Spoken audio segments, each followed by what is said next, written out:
Kesorotan lain, Saudara, Presiden kecewa penanganan COVID-19 yang dinilai semakin memburuk. Presiden tugaskan Menteri Dalam Negeri untuk mengingatkan para pemimpin daerah fokus mengendalikan penanganan COVID-19. Presiden menilai Provinsi Jawa Tengah dan DKI Jakarta perlu mendapat perhatian khusus dalam penanganan COVID-19.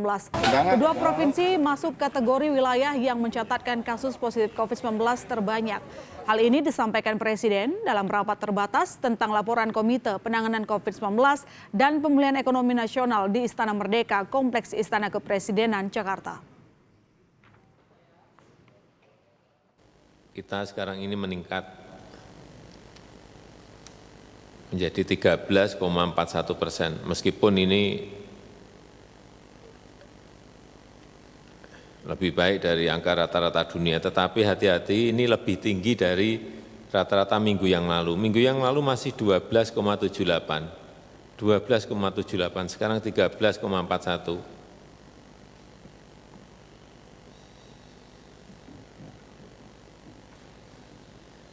Tingkat kesembuhan juga sama.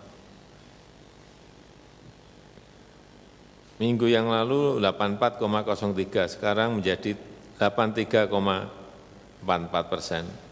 Ini semuanya memburuk semuanya.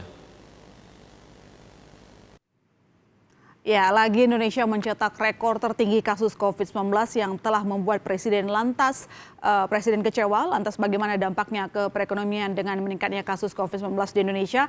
Kita langsung berdialog dengan Sekretaris Eksekutif 1 Komite Penanganan COVID-19 dan Pemulihan Ekonomi Nasional, Raden Pardede. Selamat malam, Pak Raden. Selamat malam, Mbak. Oke, Pak Raden, ini penambahan angka kasus positif COVID-19 mencetak rekor baru lebih dari 6.000 kasus per hari. Nah, Presiden juga menyinggung hal ini dan mengaku kecewa. Di mana celahnya? Apakah dampaknya sudah terasa ke ekonomi? Pertama, kita tahu bahwa memang seperti yang juga terlihat sebetulnya pada saat inflasi yang dilaporkan tadi, bahwa memang faktor liburan ini berpengaruh, liburan panjang, ya, itu berpengaruh.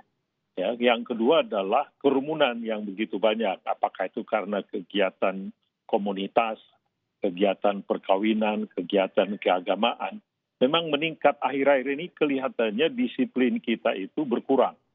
Ya, mungkin juga karena sudah cukup fatigue ya sesudah beberapa bulan ini. Namun kita nggak bisa excuse terhadap ini karena dampaknya terhadap perekonomian nanti sekarang sih belum terlihat sangat jelas. Dampaknya yang sudah terlihat jelas yang immediately adalah kepada ekspektasi dalam pengendalian COVID ini adalah kita lihat ke pasar saham dan rupiah itu kan langsung terlihat itu.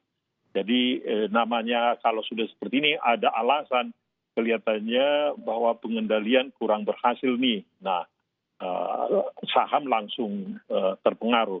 Secara umum kepada ekonomi, artinya indikator-indikator ekonomi belum terlihat, ya. Mungkin dampaknya ini baru jangka 1 bulan, 2 bulan lagi baru kita lihat. Ya, tapi setidaknya kita udah bisa lihat bagaimana reaksi para investor akhirnya melakukan net sell misalnya lah di pasar saham. Nah, Pak Raden, apakah ada upaya lanjutan misalnya pengetatan PSBB yang mungkin nanti akan dijadikan solusi untuk menahan laju peningkatan positif COVID-19? Karena misalnya dari wilayah Jabar kan sudah memperlakukan perpanjangan PSBB.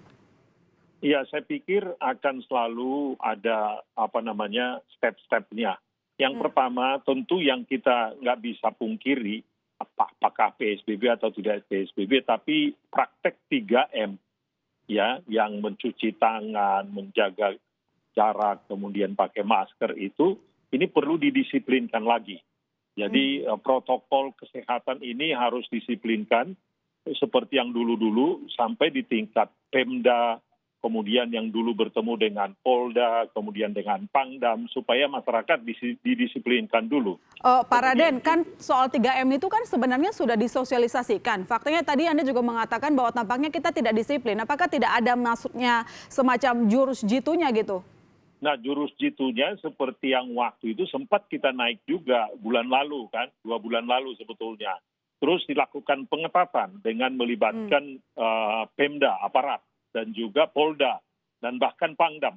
Jadi kelihatannya memang masyarakat kita ini masih harus didisiplinkan dengan cara-cara begitu. Yang kedua adalah kalau memang diperlukan akan ada PSBB secara klaster dulu. Jadi Oke. tidak langsung secara keseluruhan. Baru kalau itu tidak berhasil lagi, baru kemudian PSBB secara total.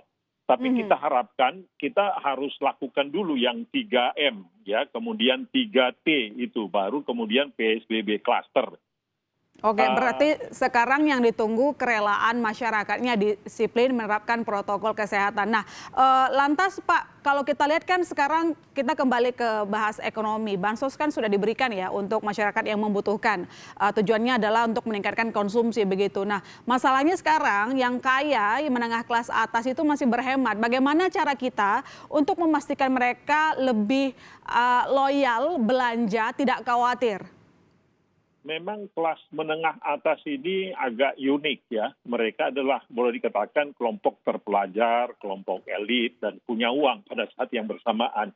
Justru mereka ini yang menabung kan. Kalau kita lihat tabungan mereka di bank, tabungan mereka di mutual fund juga cukup tinggi itu ya.